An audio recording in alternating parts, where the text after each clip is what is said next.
Praise the lord. హల్లెలూయా.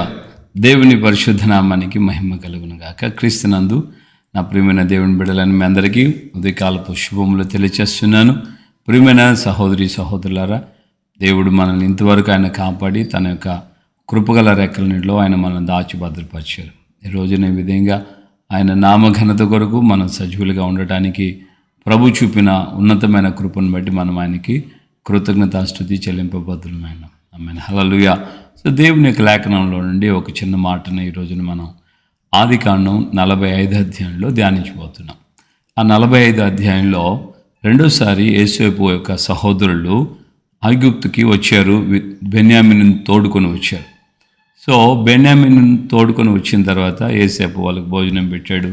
వాళ్ళని తిరిగి సాగనంపుతూ వాళ్ళు మళ్ళా ఒక వెండి గిన్నెను పెట్టి మళ్ళీ పిలిపించుకొని ఆ సంబంధం అన్నీ జరుగుతుంది. అక్కడ యోసేపు తను తాను అన్నలకి ప్రత్యక్షపరుచుకుంటాడు. నేను మీ యొక్క సహోదరుడిని యోసేపుని మీరు ఐగుప్తుకి వెళ్ళినట్లుగా నన్ను అమ్మేశారు కదా అని గుర్తు చేస్తున్నటువంటి సంభవంలో 2 విషయాలు దేవుని యొక్క ఆత్మ నాకు జ్ఞాపం చేశాడు. అక్కడ ఏమంటున్నాడంటే యోసేపు, మీరు నన్ను ఐగుప్తుకు ముందుగా పంపేశారు కదా, నన్ను అమ్మేశారు కదా, మీరు కాదు, దేవుడే నన్ను మీకంటే ముందుగా నన్ను ఇక్కడికి పంపించాడు అని అంటాడు.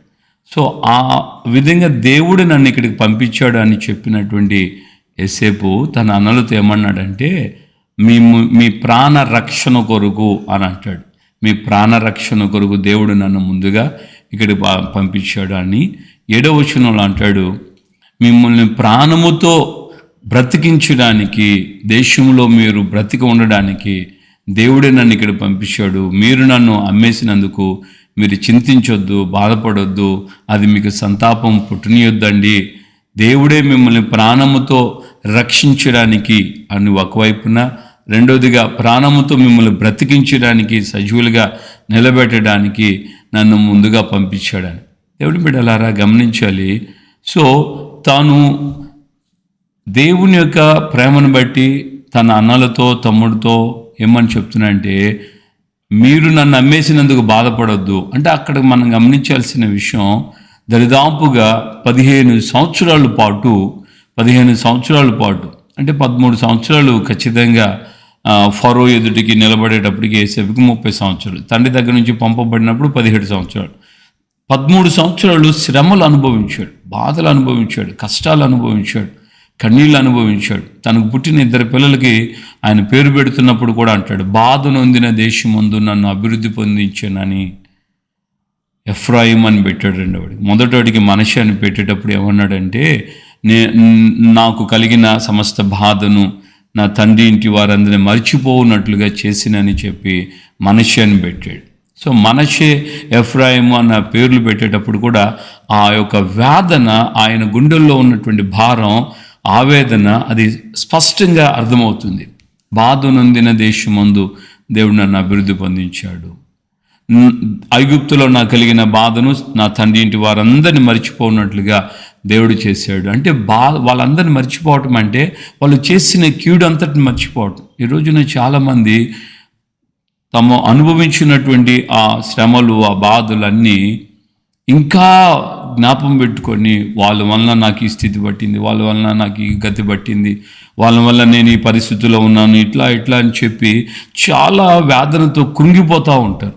దేవుని బిడ్డలారా, దానికంటే ముందుగా, ఆ విధంగా కృంగిపోయేదానికంటే ముందుగా దేవుని సన్నిధిలో మనం గుర్తించాల్సిన మాట ఏంటంటే, యోసేపు చెప్పినట్లుగా ఒకవేళ నేను బాధలు అనుభవించినా, శ్రమలు అనుభవించినా, కష్టాలు అనుభవించినా, అది నాతో ఉన్న వారందరి యొక్క క్షేమం కోసము ఒకవేళ దేవుడు నన్ను ముందుగా ఈ యొక్క బాధల్లోకి దేవుడు నన్ను నడిపించి నేను ఈ బాధల్లో, కష్టాలు, శ్రమల్లో సహించగలనని దేవుడు నన్ను పంపించాడేమో, దేవుడు నన్ను ఈ స్థితిలో నిలబెట్టాడు, ఇక్కడికి తీసుకొచ్చాడేమో. ఈ విధంగా నన్ను నిలబెట్టిన తర్వాత నా వారికి, నా బంధువులకి, నా రక్త సంబంధికులకి, నా ఇంటి వారందరికీ వారి యొక్క ప్రాణములు రక్షించు నిమిత్తమై, వారిని సజీవులుగా కాపాడు నిమిత్తమై దేవుడు నన్ను ఈ విధంగా వాడుకున్నాడేమో అని ఆయన హృదయపూర్వకంగా తన సహోదరులతోనే చెప్పాడు. ఈ రోజున దేవుని బిడ్డగా నీవు నీ జీవితంలో ఎదుర్కొంటున్నటువంటి ఆ అనుభవాలు గుండా వెళుతున్న మార్గాలలో నీవేమని చెప్పగలుగుతున్నావు? నీ తోటి వారికి నువ్వేం చెప్పగలుగుతున్నావు? నిజంగా నేను ఈ విధంగా ఈ బాధలు, ఈ కష్టాలు, శ్రమలు అనుభవించాను, దేవుడు నన్ను ఈరోజు ఈ స్థితిలో నిలబెట్టాడు, నేను ఈ విధంగా అతిశయపడుతున్నావా? లేదా నీ తోటి సహోదరులకి, సహోదరులకి, నీ బంధువులకి, రక్త సంబంధికులకి దేవుడు నన్ను ముందుగా పంపించాడు ఒకవేళ మిమ్మల్ని కూడా కాపాడడానికేమో, ఇన్ని బాధలు, శ్రమలు, కష్టాలు ఎదురైనప్పటికీ కూడా అంటూ తన యొక్క మనస్సును దేవుని బిడ్డగా, దేవుని ఆత్మతో నింపబడి నడిపించబడే బిడ్డగా యేసేపు యొక్క హృదయాన్ని అక్కడ మనం చూస్తే పరిణితి చెందినటువంటి జీవితం, పరిణితి చెందిన బ్రతుకు, తను అనుభవించిన కీడుని బట్టి వారిని శిక్షించగలడు, వారికి భయంకరమైనటువంటి శిక్ష వేయగలడు. వాళ్ళే అనుకున్న మాట ఏంటో తెలుసు కదా, మనము చేసినటువంటి ద్రోహమునకు లేకుంటే దోషమునకు శిక్ష అనుభవిస్తున్నామని. ఏమీ లేదు, అప్పటికి ఏమీ అనలేదు యేసేపు. ఇంటికి పిలిపించాడు అంతే, భోజనాల కోసం ఇంటికి పిలిపించాడు. తన అన్నల్ని ప్రేమతో, కొంచెం కఠినంగా మాట్లాడినా తన అన్నల మీద ఉన్న ప్రేమతో ఇంటికి పిలిపించి భోజనం పెట్టాడు. ఫస్ట్ టైంలోనే వాళ్ళని వదిలిపెట్టుకోలేదు. వాళ్ళకి భోజనం పెట్టాడు, వారికి బ్యాగులలో వారికి రైస్ ఇచ్చాడు, అదే సమయంలో వారి డబ్బు వారి గోనెలలోనే వేపించి పంపించేశాడు. సో ఇంత పరిస్థితిని మనం చూస్తున్నాం. సో ఆ దానికి వాళ్ళు అన్న మాట ఏంటంటే, మనము చేసిన నేరానికి శిక్ష అనుభవిస్తున్నామని వాళ్ళు తమలో తాము అని అనుకుంటున్నారు.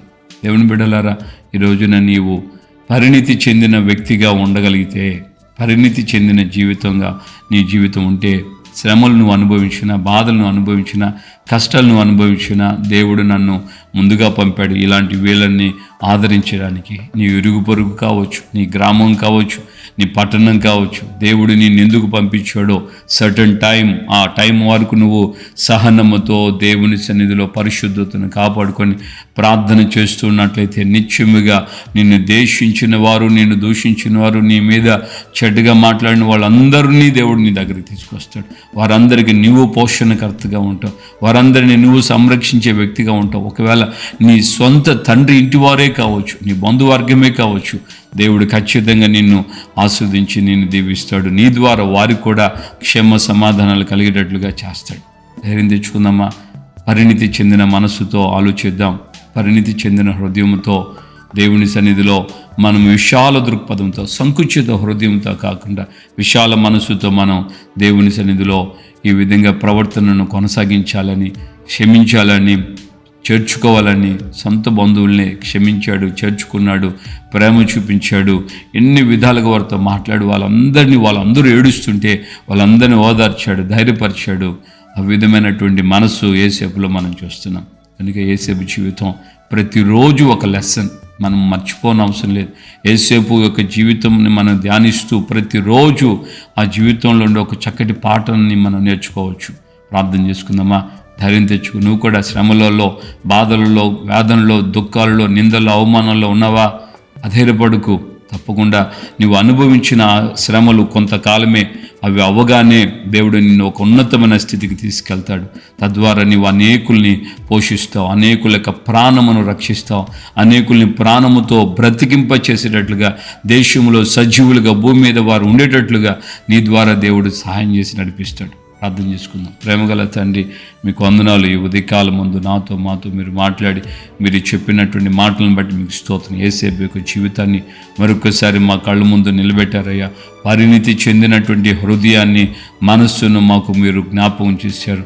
తాను ఎన్ని బాధలు, శ్రమలు, కష్టాలు, నిందలు, అవమానాలు, చెరలో వేయబడినటువంటి అనుభవాలు అనుభవించినా తాను ఎక్కడ కూడా ఎవరి మీద కూడా ప్రతీకార ఇచ్చుతో, ప్రతీకార స్వభావంతో ఎక్కడ కూడా సొంత తన అన్నదమ్ముల్ని కానీ లేక పొతిఫర్ ఇంటిని కానీ ఎక్కడ కూడా ఆయన రివెంజ్ తీసుకున్నట్లుగా, ప్రతీకారం చేసినట్లుగా మేము చూడటం లేదు. అంతకు ముందు దానికంటే బదులుగా ఆయన అంటున్నాడు, దేవుడే నన్ను ముందుగా ఇక్కడికి పంపించాడని.